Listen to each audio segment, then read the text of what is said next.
Jika kaum muslimin itu memiliki penyakit namanya wahan, yaitu hubbud dunya wa karahiyatul maut, cinta dunia dan takut akan kematian. Lalu Nabi menjawab dengan yang lebih penting. Apa itu? Madza a'datta laha? Apa yang engkau siapkan untuk kiamat itu? Bin Sulaiman tadi, inti yang bisa kita ambil apa? Solehkan diri kita. Solehkan diri kita sebelum mencari rezeki. Karena kalau kita tidak soleh, kalau kita tidak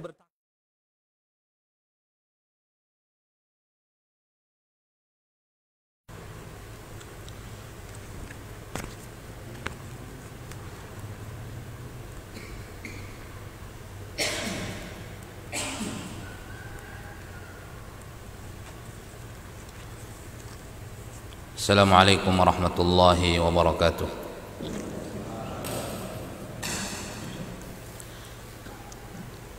Alhamdulillahi rabbil alamin, alladzi nahmaduhu wa nasta'inuhu wa nastaghfiruh wa na'udzu billahi min shururi anfusina wa sayyiati a'malina. Man yahdihillahu fala mudilla lahu wa man yudlil fala hadiya lahu. Ashhadu an la ilaha illallah wahdahu la syarika lah, ilahul awwalin wal akhirin wa qayyumus samawati wal aradin. Wa ashhadu anna nabiyyana wa sayyidana Muhammadan abduhu wa rasuluh, al-mab'uts rahmatan lil alamin, basyiran wa nadhira wa da'iyan ila Allah bi idnihi wa sirajan munira. Wa salawatullahi wa salamu rabbi alaihi wa ala alihi at-tayyibin at-tahirin wa ala sahabatihi al-kiramil ghurril mayamin wa man tabi'ahum bi ihsanin ila yaumiddin. Subhanaka la ilma lana illa ma 'allamtana wa 'allimna ma yanfa'una wa zidna ilma.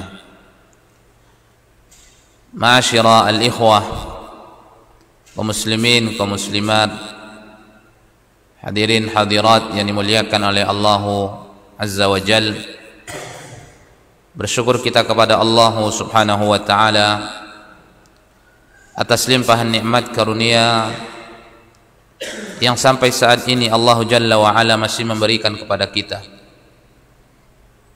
Sekecil apapun perbuatan yang ingin kita lakukan, kita tidak akan mampu melakukan kecuali ketika diberikan nikmat oleh Allah Jalla wa Ala. Maka marilah kita menjadi seorang muslim, seorang muslimah yang bersyukur kepada Allah Jalla wa Ala atas nikmat yang telah dibagi oleh Allah Jalla wa Ala. Salawat dan salam tercurahkan untuk Rasulullah sallallahu alaihi wasallam, seorang rasul yang mesti kita jadikan suri tauladan. Tidak ada pintu keselamatan yang sesungguhnya kecuali dengan mengikuti Nabi sallallahu alaihi wasallam. Tercurahkan salawat dan salam untuk keluarga Nabi, seluruh para sahabatnya radhiyallahu anhum ajma'in wa man tabi'ahum bi ihsanin ila yaumiddin. Hadirin hadirat yang dimuliakan oleh Allah Subhanahu wa ta'ala, pertemuan yang telah berlalu kita telah menyampaikan adab yang mesti diperhatikan oleh seorang muslim ketika dia ingin melakukan kebiasaan dia sehari-hari, qada'ul hajah, agar dia mendapatkan kebaikan-kebaikan dari Allah Jalla wa Ala, agar dia termasuk orang-orang yang ittiba' kepada Nabi Muhammad sallallahu alaihi wasallam. Ittiba' kepada Nabi sallallahu alaihi wasallam tidak hanya dalam perkara-perkara akidah atau perkara-perkara ibadah, tetapi termasuk daripada ittiba' seluruh apapun yang dicontohkan oleh Nabi, seluruh apapun yang telah disandarkan kepada Nabi sallallahu alaihi wasallam. Maka termasuk dalam perkara-perkara qada'ul hajah, seorang muslim, seorang muslimah, dia juga dianjurkan untuk ittiba' kepada Rasulullah sallallahu alaihi wasallam. melakukan sunnah-sunnah yang ada di dalamnya, kemudian menjauhkan dirinya sesuatu yang dimakruhkan di dalamnya, dan meninggalkan sesuatu yang diharamkan di dalamnya. Dengannya seorang muslim ittiba' kepada Rasulullah sallallahu alaihi wasallam. Kemudian yang kedua, setelah kita menyampaikan hal-hal yang dicintai untuk dilakukan bagi siapapun yang ingin qada'ul hajah, ingat ma'asyiral muslimin, ini rutinitas sering kita lakukan. Sekiranya setiap muslim, sekiranya seorang muslim memperhatikan hal-hal yang telah kita sampaikan, kam minal ujur, berapa banyak ganjaran pahala yang akan dia dapatkan, berapa ganjaran kebaikan yang akan dibagi oleh Allah Jalla wa'ala kepadanya. Dalam satu hari mungkin dia akan melakukan ini rutinitas, baik buang air kecil atau buang air besar, mungkin tidak kurang dari 5 kali sehari. Ya, satu kebaikan akan dilipat gandakan menjadi 10 kebaikan. Ini berapa adab yang diajarkan oleh Nabi, yang dicontohkan oleh Nabi sallallahu alaihi wasallam. Satu kebaikan dilipat gandakan menjadi 10 kebaikan. Dalam satu perbuatan rutinitas itu terdapat di dalamnya kebaikan-kebaikan, adab-adab yang dianjurkan dia melakukannya. Satu rutinitas perbuatan yang kita sebutkan itu dia lakukan, itu berapa banyak ganjaran pahala yang akan didapatkan. Gimana kalau 5 kali dalam satu hari dia qada'ul hajah? Berapa dari qada'ul hajah, ya, dari rutinitas itu, dan dia lakukan etika adab di dalamnya, berapa ganjaran yang akan didapatkan dalam satu hari, ma'asyiral muslimin. Tapi itu terkadang hilang, ya.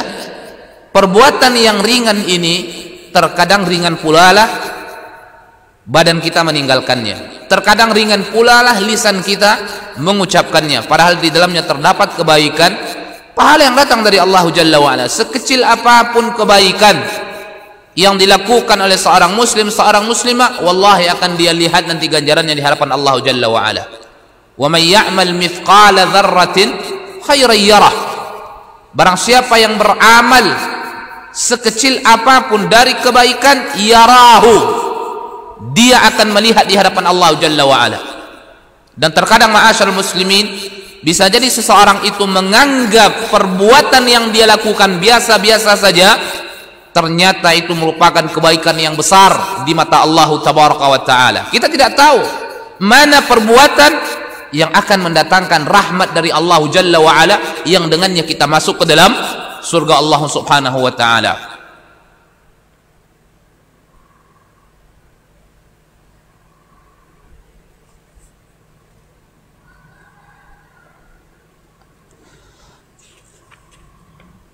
Kemudian kita lanjutkan.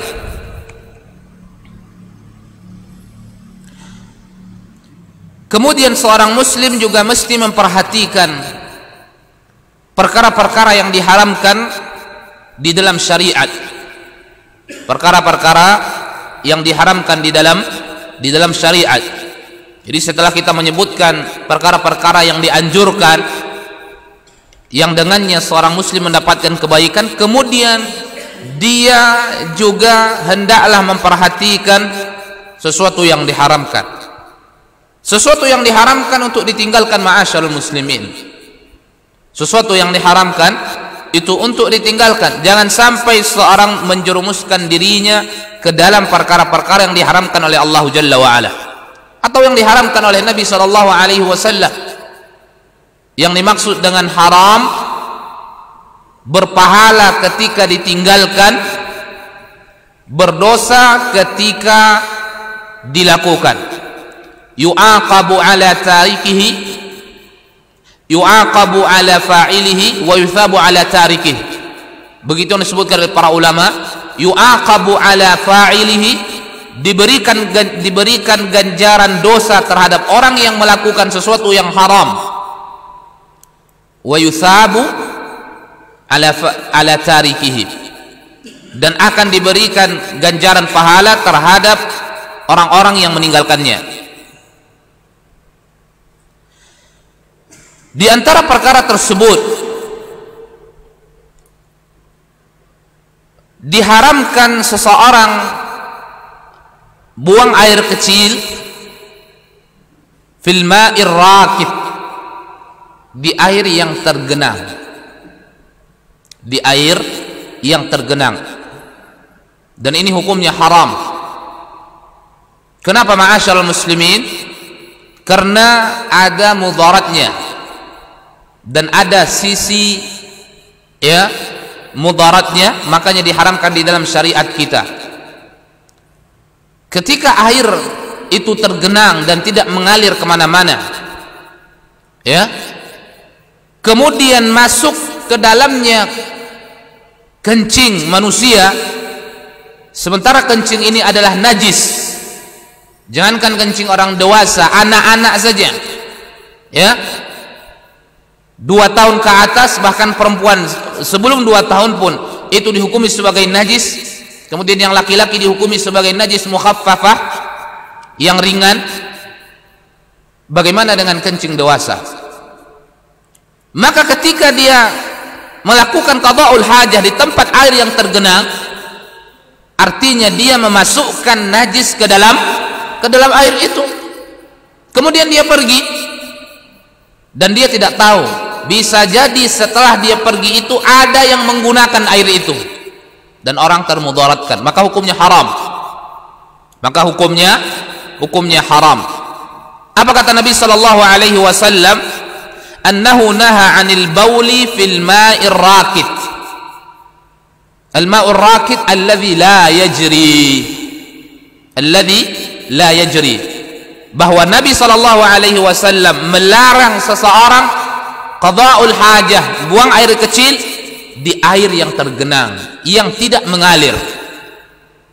Jadi di antara adab yang mesti kita perhatikan, dan ini wajib kita perhatikan, kita perhatikan, jangan sampai kita buang air kecil di tempat air yang tergenang.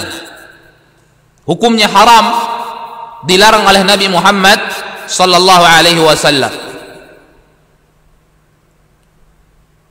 Kemudian wala yumsiku dzakarahu biyaminihi wa huwa yabulun wala yastanji biha. Kemudian di antara yang mesti dia perhatikan, di antara adab yang mesti dia perhatikan, dia tidak boleh memegang kemaluannya dengan tangan kanannya. Dia tidak boleh memegang kemaluannya dengan tangan kanannya ketika itu dia sedang buang air kecil. Ini juga terkadang ma'asyarul muslimin, seorang lalai atasnya, padahal sesuatu dilarang oleh Nabi sallallahu alaihi wasallam. Sebagian mengharamkan, intinya ini sesuatu yang memang dicintai untuk ditinggalkan, sangat dianjurkan untuk ditinggalkan. Dan dia tidak boleh istinja dengan menggunakan tangan kanannya. Jadi baik buang air kecil, dia gunakan tangan kiri, kemudian istinja dia gunakan tangan kiri. Begini yang datang sunnahnya dari Nabi Muhammad sallallahu alaihi wasallam. Begini yang datang sunnahnya dari Nabi Muhammad sallallahu alaihi wasallam. Kemudian juga diharamkan ma'asyarul muslimin al-baulu awil ghaid fit tariqa. Buang air kecil dan buang air besar di jalan. Di jalan yang dimaksudnya adalah di tempat yang dilewati oleh manusia. Di tempat yang dilewati oleh manusia, au fi dhilli, atau di tempat yang dijadikan untuk berteduh oleh manusia, au fil hadaikil ammah, di kebun-kebun umum, au tahta syajaratin muthmirah, di bawah pohon yang berbuah, au mawaridil miyah, tempat mengalirnya air. Ini semua dilarang oleh Nabi Muhammad sallallahu alaihi wasallam. Ada mudarat di dalamnya, ada sesuatu yang tidak baik, efek daripada perbuatan orang yang melakukan ini semua. Maka orang yang meninggalkan ini mencari tempat yang lain untuk qada'ul hajah, dia akan mendapatkan kebaikan-kebaikan dari Allah Jalla wa Ala. Dia tahu, ya, sebenarnya di sini dia bisa saja buang air kecil, orang tidak ada, dan orang tidak tahu bahwa dia akan buang air kecil atau buang air besar, tapi dia tinggalkan karena kalau dia lakukan ada mudarat bagi manusia, dia tinggalkan. Ketika itu dia niatkan demikian agar orang tidak termudaratkan, agar orang tidak, ya, menjumpai sesuatu yang tidak baik, maka ketika itu perbuatannya akan diberikan ganjaran pahala oleh Allah Jalla wa Ala. Kebaikan yang terbesit dalam hatinya akan diberikan ganjaran. Inilah maksud daripada yusabu ala tarikihi, terhadap sesuatu yang diharamkan akan diberikan ganjaran bagi siapapun yang meninggalkan. Dia tahu itu haram, kalau dia lakukan akan mudaratkan kepada orang lain, dan dia tidak mau memberikan mudarat kepada orang lain, kemudian dia tinggalkan. Ketika dia tinggalkan, maka dia diberikan ganjaran pahala oleh Allah Jalla wa Ala. Ya, di tengah jalan ini dia sedang melakukan perjalanan, kemudian dia menempuh jalan yang memang sunyi, jarang ditempuh orang. Kemudian dia ingin qada'ul hajah, kencing. Jalan juga ketika itu ada rumput-rumputnya, bukan jalan aspal misalnya. Kalau dia qada'ul hajah di jalan itu orang tidak melihatnya. Dia tidak menyusah-nyusahkan dirinya ke semak-semak misalnya, atau menjauh dari jalan, langsung di situ saja. Orang tidak ada lewat.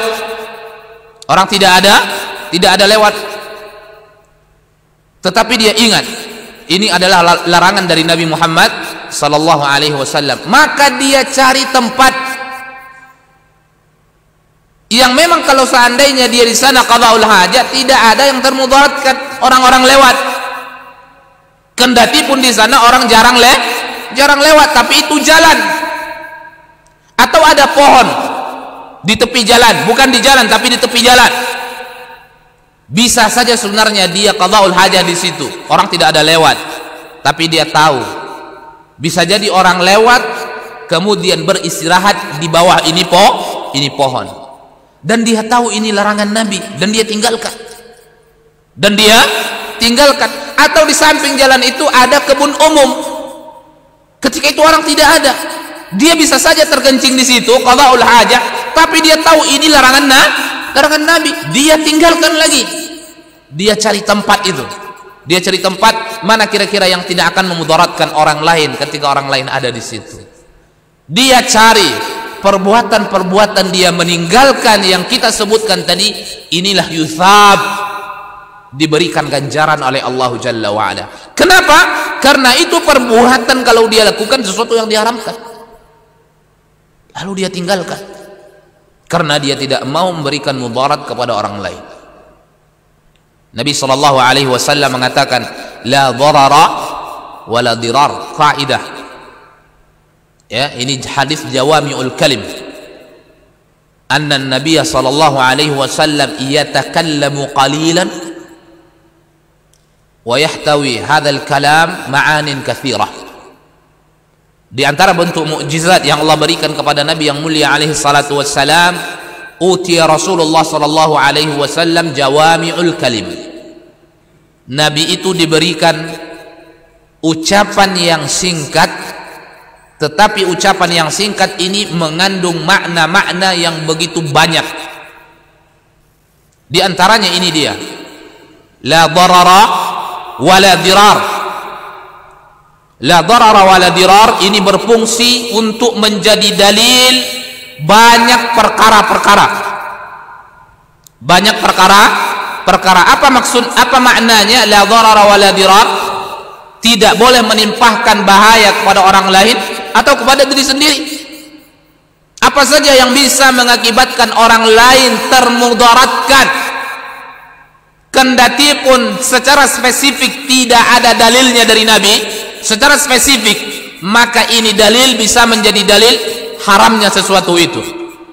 Kan tidak semua ya langsung secara spesifik itu ada dalilnya. Ada perkara-perkara yang belum ada di zaman di zaman Nabi, tentu tidak ada dalil secara spesifik, tetapi bisa digunakan dalil-dalil umum, kaidah-kaidah umum untuk menjadi dalil, untuk menjadi dalil haramnya sesuatu itu.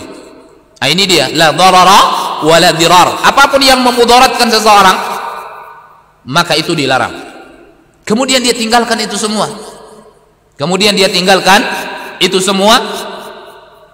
Dia akan diberikan ganjaran oleh Allah Jalla wa Ala. Dia akan diberikan ganjaran oleh Allah Jalla wa Ala. Inilah yang dimaksud dengan yuthabu ala tarikihi. Maka yang meninggalkan itu perbuatan akan diberikan ganjaran oleh Allah Jalla wa Ala. Nah, itu beruntungnya orang-orang yang berilmu itu. Jadi kalau orang yang berilmu itu, dia meninggalkan sesuatu itu karena dia tahu itu tidak boleh. Banyak orang yang meninggalkan sesuatu bukan karena haram, bukan karena tahu haram, tetapi karena nggak tahu. Banyak orang yang meninggalkan sesuatu, dia tidak tahu bahwa itu adalah sesuatu yang tidak diperbolehkan, karena memang nggak mau saja dia melakukannya. Tentu berbeda kedudukannya orang-orang yang alim dengan orang-orang yang tidak alim. Orang-orang yang alim, yang berilmu, meninggalkan sesuatu itu karena dia tahu itu haram. Orang-orang yang alim meninggalkan sesuatu itu karena dia tahu itu ada dosanya kalau dia lakukan. Orang-orang yang alim meninggalkan sesuatu itu karena dia takut akan azab Allah, akan murka Allah. Itulah takwa itu. Jadi takwa itu tidak hanya melakukan perbuatan tanpa melihat bagaimana melakukannya, atau meninggalkan perbuatan ya tanpa tahu apakah ini perbuatan haram atau tidak. Makanya takwa definisikan oleh para ulama salaf, engkau lakukan perintah-perintah Allah Jalla wa'ala sesuai dengan cahaya yang datang dari Allah Jalla wa'ala karena engkau mengharapkan ganjaran pahala dari Allah, bukan karena sekedar rutinitas melakukannya, tidak, tetapi ingin mendapatkan mendulang pahala dari Allah Jalla wa'ala. Kemudian engkau tinggalkan sesuatu yang dilarang oleh Allah Jalla wa'ala karena engkau takut akan murka Allah Subhanahu wa ta'ala. Banyak orang yang meninggalkan perbuatan yang tidak baik karena dia tidak mampu melakukannya, karena sekedar nggak mau melakukannya, bukan karena tahu ini sesuatu yang diharamkan, sesuatu yang mengundang murka dari Allah Jalla wa'ala, marah dari Allah Jalla wa'ala. Tidak. Ini perbedaannya orang yang alim dengan yang tidak alim. Maka kita dituntut untuk mempelajari. Banyak perbuatan-perbuatan yang memang yang sudah ditinggalkan ya oleh seseorang, tetapi dia nggak tahu itu adalah sesuatu yang diharamkan, tapi nggak suka aja.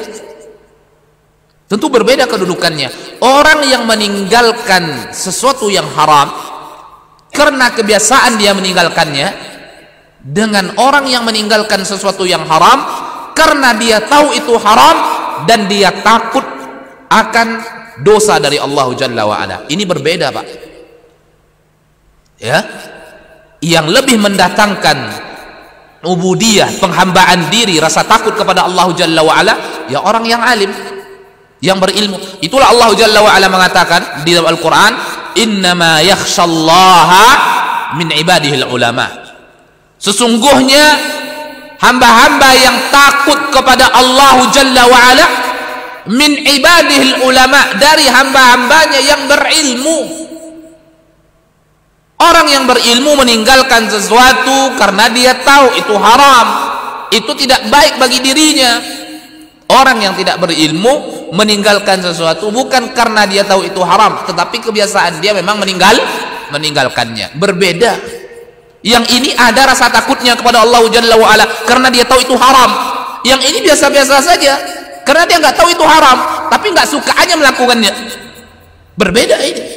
Yang ini bisa menimbulkan rasa takut, yang ini tidak. Nah, inilah untungnya ilmu itu. Maka ilmu itu menggiring seseorang kepada khasyatullah, kepada rasa takut kepada Allah Jalla wa'ala. Maka qada'ul hajah di tempat-tempat yang kita sebutkan tadi hukumnya haram. Tidak boleh. La darara wa la dirar. Ini dalil umumnya. Tidak boleh memudaratkan diri sendiri atau memudaratkan orang lain. Kemudian dalilnya secara khusus sebuah hadis yang datang dari Mu'adz, sebuah hadis yang datang dari jalan Mu'adz yang dikeluarkan oleh Imam Abu Dawud, kemudian dikeluarkan oleh Imam Ibnu Majah dengan sanad yang hasan. Nabi sallallahu alaihi wasallam mengatakan, ittaqu al-mala'in as-salas, jauhilah oleh kalian ya 3 bentuk laknat. 3 bentuk laknat artinya apa? Kalau ada orang termudaratkan olehnya, keluarlah ucapan-ucapan laknat dari orang termudaratkan itu. Jadi kalau ada seorang memberikan mudarat dari sisi yang kita sebutkan tadi, maka mudah lisan orang mengucapkan ucapan laknat. Yang pertama apa? Al-barazu fil mawarid, qada'ul hajah di tempat ya aliran air. Bayangkan itu orang menggunakan air itu memang sumber kehidupan untuk manfaat. Untuk manfaat, air itu bermanfaat bagi seluruhnya. Manusia, hewan, tumbuhan. Ini nikmat yang sangat luar biasa, nikmat air ini. Ini kalau manusia tafakkur terhadap nikmat air ini luar biasa, ma'asyarul muslimin. Dia akan menjadikan diri ternyata sangat kerdil dirinya. Kehilangan satu nikmat air saja itu mati semuanya. Sampai berapa hari manusia ini tahan tidak minum coba? Tidak lama. Mereka akan mati. Makanya Allah Jalla wa Ala mengatakan dalam surat Al-Mulk, "Qul ara'aytum in asbaha ma'ukum ghawra," kata Allah Jalla wa Ala. "Faman ya'tikum bima'in ma'in?" Tahukah kalian? Kalian perhatikan, in asbaha ma'ukum ghawra, ketika kalian masuk di pagi hari, ma'ukum ghawra, ternyata air itu sudah kering. Bangun, hidupkan keran, nggak mau keluar. Di ember juga nggak ada air. Di mana-mana nggak ada air. Ribut orang satu kampung misalnya keluar rumah. Kenapa nggak ada air? Kenapa nggak ada air? Udah itu. Sudah timbul rasa cemas. Berapa hari yang akan datang mati. Faman ya'tikum bima'in ma'in, siapa lagi yang akan memberikan air yang mengalir kepada kalian? Gak ada. Ini satu nikmat ini saja ma'asyarul muslimin, dengannya kita bisa hidup dengan izin Allah Jalla wa Ala. Kalau satu nikmat ini saja kita tafakkur bagaimana besarnya anugerah Allah Jalla wa Ala lewat air yang diberikan oleh Allah Jalla wa Ala, dia merupakan sumber kehidupan. Itu luar biasa. Seorang itu menjadi hamba yang bersyukur kepada Allah Jalla wa Ala. Itu baru satu nikmat. Tapi orang banyak nggak bersyukur, nggak tahu dia air itu nikmat yang sangat luar biasa. Itu Allah sebutkan dalam Al-Quran itu. Qul ara'aytum in asbaha ma'ukum ghawra faman ya'tikum bima'in ma'in. Masuk kalian subuh bangun di pagi hari, ternyata air itu semuanya kering. Nggak ada, hilang air itu. Di sumur nggak ada, di keran nggak ada, di mana-mana nggak ada, di luar nggak ada. Apa kira-kira terjadi itu? Keluar orang satu kampung itu, langsung itu heboh itu. Tapi orang kurang memaknai air dalam kehidupan. Kadang boros-boros juga dia nggak nikmat. Makanya di antara ketika kita bersuci, taharah, sesuatu yang diperhatikan, ya, yang dianjurkan seorang menjauhkan diri darinya, al-israf fi isti'malil ma, berlebih-lebihan dalam menggunakan air. Maka tidak boleh, dilarang, karena itu banyak kegunaannya, nikmat yang dibagi oleh Allah Jalla wa Ala. Maka jauhilah 3 al-mala'in. Jadi ketika air ini nikmat, banyak digunakan orang, apalagi di tempat-tempat yang memang sulit air, yang mereka membeli air. Lalu naudzubillah ada orang ya yang iseng memasukkan kotoran misalnya di tempat air yang dialirkan itu. Kemudian begitu dilihat oleh orang, dia mengambil air, ternyata naudzubillah ada kotoran. Apa kira-kira ucapan orang itu? Mudah dia mengucapkan kalimat-kalimat laknat. Itu perbuatan yang tidak baik. Akan dijauhkan seorang oleh Allah Jalla wa Ala dari rahmatnya. Perbuatan yang memudaratkan orang lain. La darara wa la dirar. Dalam agama kita tidak boleh kita menimpahkan mudarat kepada siapapun. Tidak boleh. Tidak boleh kita memberikan mudarat kepada siapapun. Tidak boleh. Dan Nabi melarang itu semua. Jadi pertama adalah al-barazu fil mawarid. Yang kedua, tidak bolehnya seseorang itu buang air qada'ul hajah di jalan. Di jalan, di tempat orang lewat. Qari'atut tariq.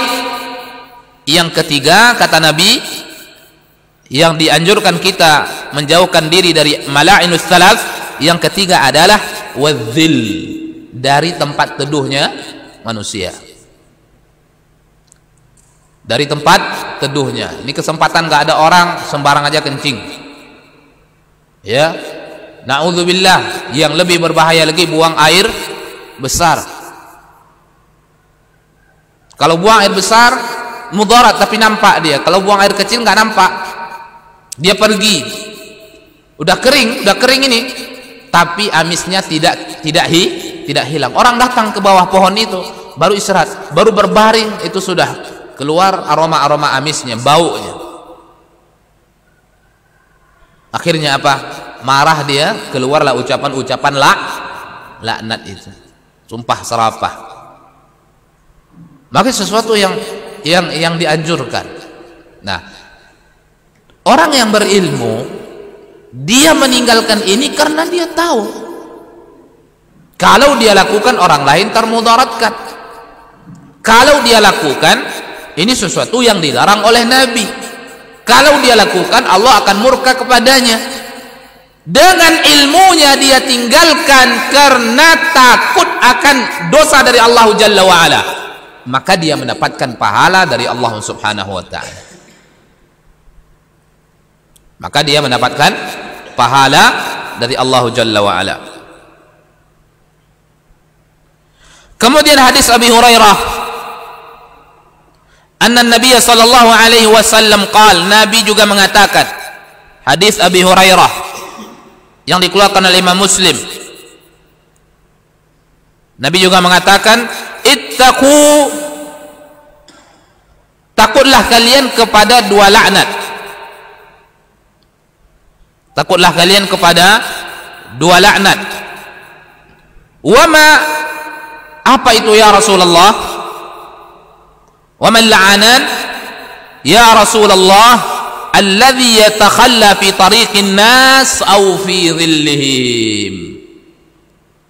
Orang-orang yang qada'ul hajah di jalan manusia atau di tempat teduh yang digunakan oleh manusia. Yang digunakan oleh manusia.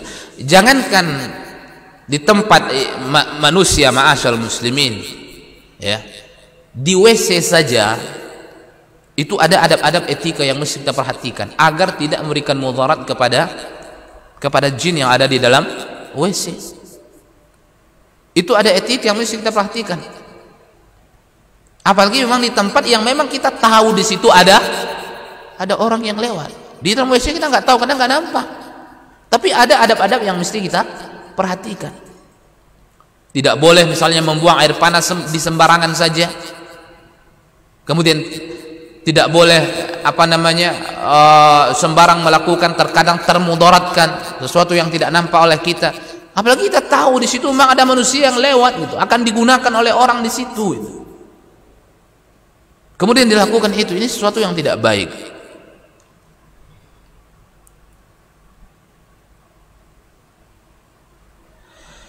Kemudian termasuk sesuatu yang dilarang ma'asyal muslimin,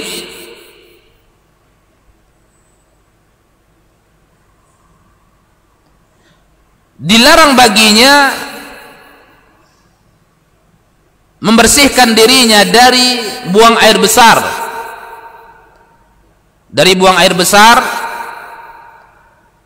atau dilarang baginya cebok menggunakan ar-rawth awil 'idham awil ta'am al-muhtaram, dengan menggunakan kotoran. Ini ketika tidak ada air misalnya, maka dia nampak serpihan kotoran yang sudah keras, kering, tentu kotoran yang tidak najis, maka ini dilarang juga. Kendati pun sudah baunya tidak ada dan dia tidak najis, ya, maka tidak diperbolehkan. Atau dengan menggunakan tulang, juga dia lihat tulang yang sudah kering, tidak bau dan lain sebagainya, maka dia gunakan untuk membersihkan kemaluannya atau yang sejenisnya, kubul dan dubur, maka tidak boleh.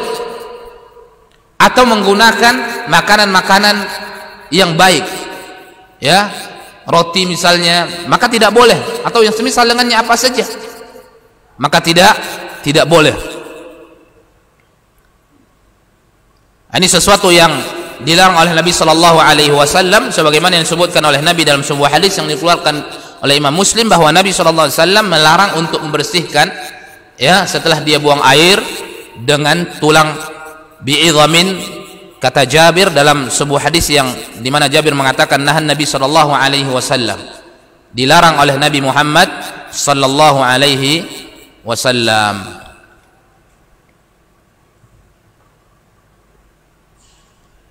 Ma'asyiral muslimin yang dimuliakan oleh Allah azza wajalla. Kemudian pembahasan berikutnya dengan ringkas kita sampaikan perkara-perkara yang dicintai untuk ditinggalkan tetapi tidak haram.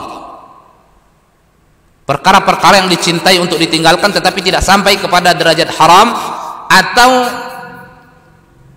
dengan sebutan makruhat,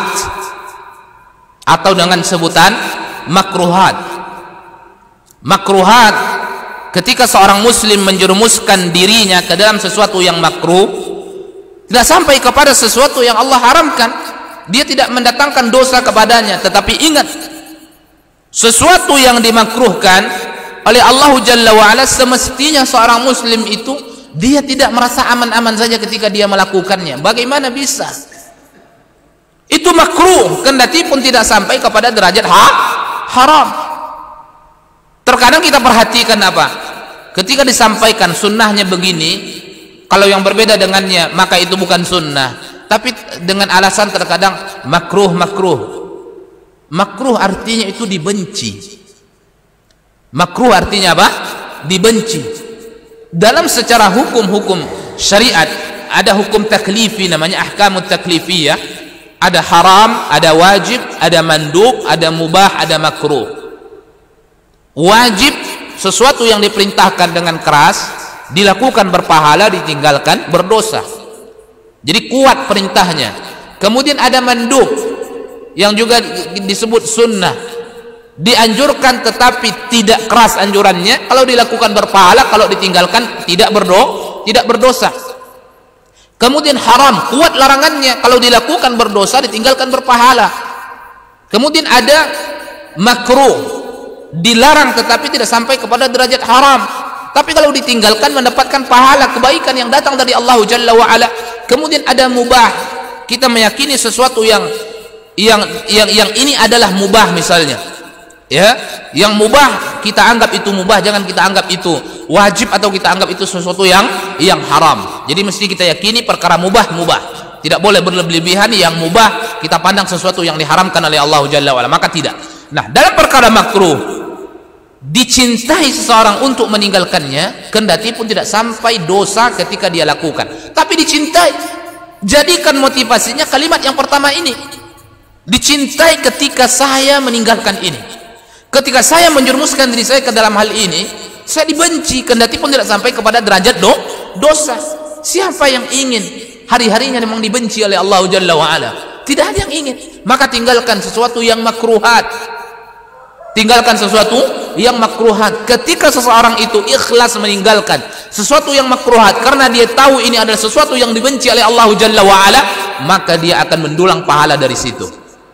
Inilah bedanya juga orang yang berilmu dengan orang yang tidak berilmu. Sama dengan sesuatu yang haram tadi. Di antaranya apa, ma'asyarul muslimin?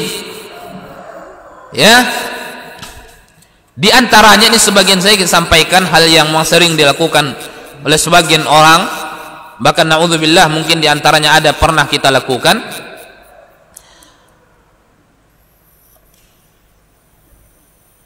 Di antaranya adalah buang air, ya, buang air di lubang yang memang tidak dikhususkan itu tempat qada'ul hajat. Ini juga banyak ini. Anak-anak yang banyak ini, orang tua mesti membiasakan, ingatkan anak-anak. Kadang anak-anak bermain, kemudian begitu mereka ingin kencing, ada mungkin sebagiannya menjauh dari kawannya, kemudian ada lubang di hadapannya, kemudian langsung dia keluarkan kencingnya ke arah lubang tersebut. Itu sesuatu yang tidak dianjurkan. Dianjurkan dia meninggalkannya. Ya. Dan nukhbah minal ulama, banyak juga di antara para ulama masukkan hukumnya kepada makruhat, artinya baik kita tinggalkan karena kita nggak tahu ada apa di lubang itu. Kadang ada makhluk apa saja atau binatang, ya, kita nggak tahu, ya kan? Kemudian tiba-tiba ada seseorang memberikan dia air kencing dan itu adalah najis. Siapa yang mau itu? Nggak ada yang mau dan nggak ada yang senang. Maka juga bisa menimbulkan sesuatu yang tidak baik. Nah, ketika itu ditinggalkan, hukumnya makruh. Ketika itu ditinggalkan, dia akan mendapatkan kebaikan pahala dari situ. Ya. Nah, maka ini sesuatu yang banyak dilakukan, terutama anak-anak ya. Kita sebagai orang tua mengingatkan. Kalau dari kecil anak itu diingatkan bahwa itu tidak boleh, maka ketika dia tumbuh dewasa, dia tahu seterusnya dia tidak akan melakukan hal itu. Ini secara tabiat juga tidak baik menurut saya ini. Dan syariat juga demikian. Melarang kita untuk melakukan itu semua. Sekali lagi kita katakan ini banyak dilakukan oleh anak-anak. Ya, ketika mereka bermain ada tempat-tempat lubang, kemudian dia apakan? Semuanya kering itu, semuanya kering. Tiba-tiba orang melihat di lubang itu ada air. Ternyata air kencing.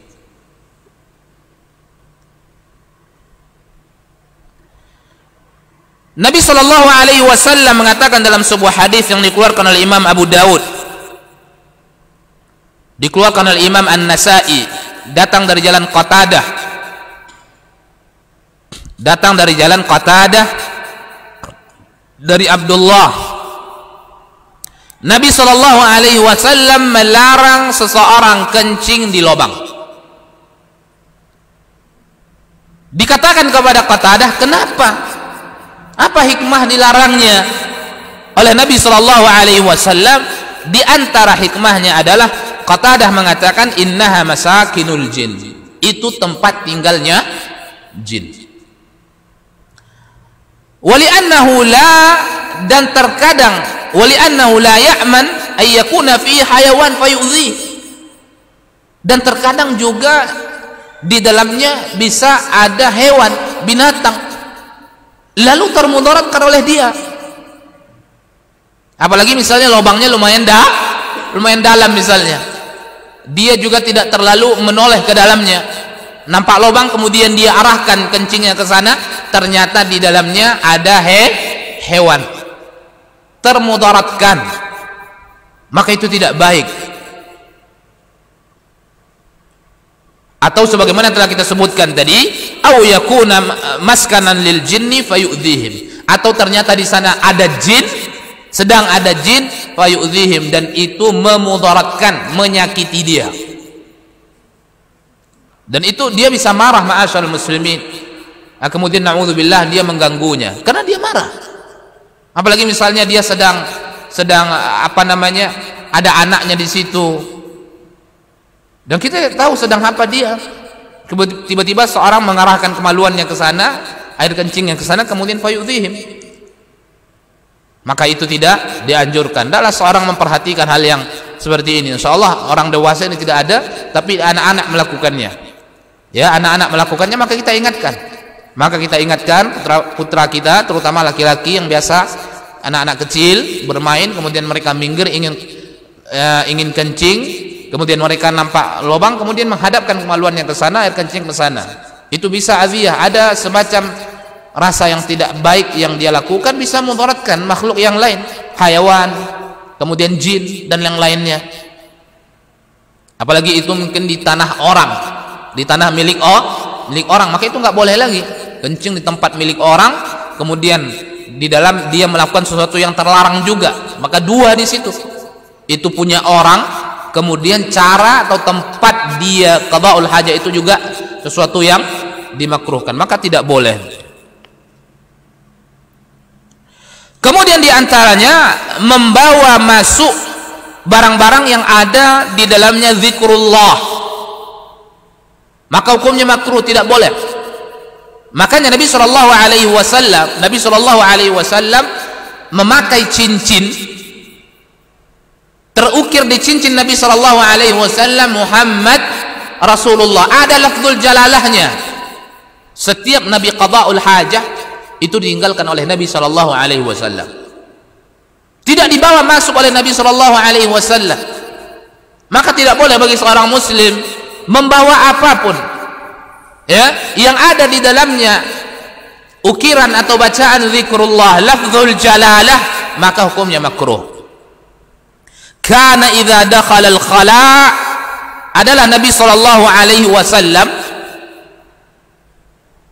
idza dakhala al-khala' ketika masuk ke dalam WC wada'a khatamah, Nabi meletakkan cincinnya. Kenapa Nabi meletakkan cincinnya?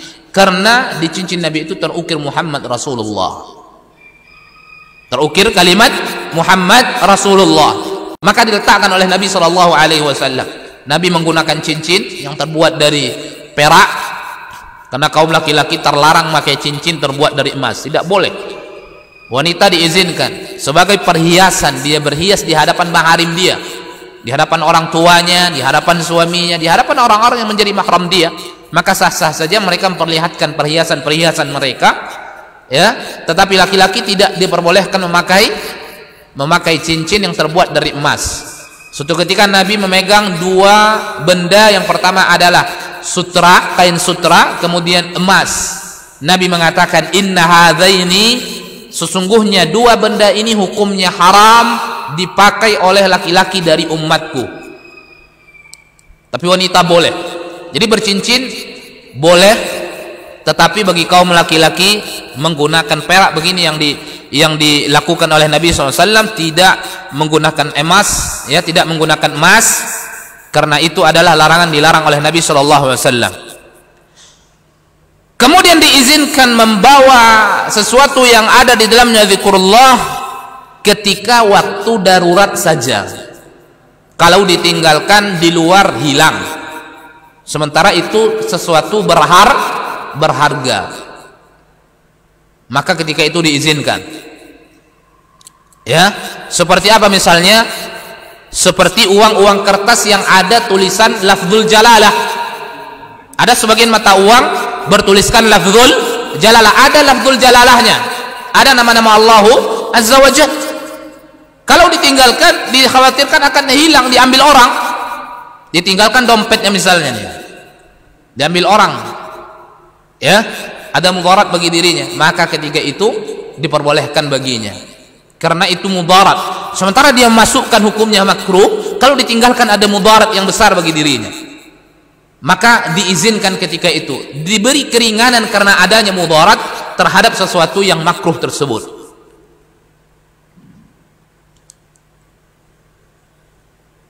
Adapun mushaf itu berbeda dengan yang lain, maka hukumnya haram ketika seseorang itu membawa masuk ke dalam WC, maka mushaf itu ditinggalkan.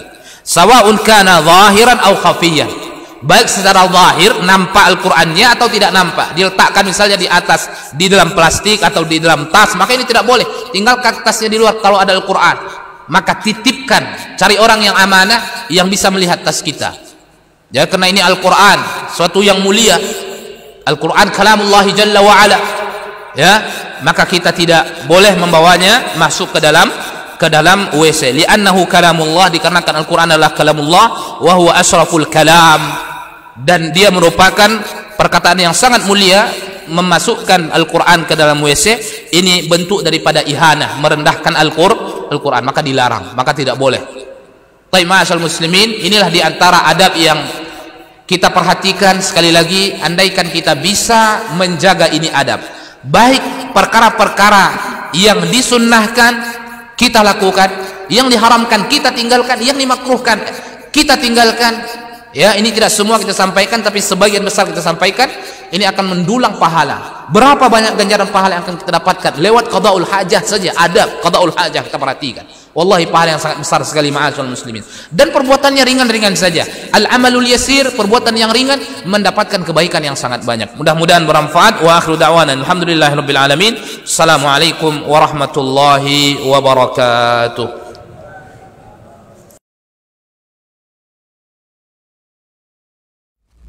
Jadi kalau Umar ini subhanallah, yang diinginkannya itu generasi-generasi luar biasa, orang-orang hebat. Lalu kemudian apa yang dilakukan oleh Umar? Fa asta'miluhum fi ta'atillah, aku gunakan mereka ini di dalam ketaatan kepada Allah. Ketika kaum muslimin itu memiliki penyakit namanya wahan, yaitu hubbud dunya wa karahiyatul maut, cinta dunia dan takut akan kematian. Lalu Nabi menjawab dengan yang lebih penting. Apa itu? Madza a'adatta laha, apa yang engkau siapkan untuk kiamat itu. Bin Sulaiman tadi, inti yang bisa kita ambil apa? Solehkan diri kita. Solehkan diri kita sebelum mencari rezeki. Karena kalau kita tidak soleh, kalau kita tidak bertakwa kepada Allah Subhanahu wa ta'ala dalam mencari rezeki itu akan terasa sulit.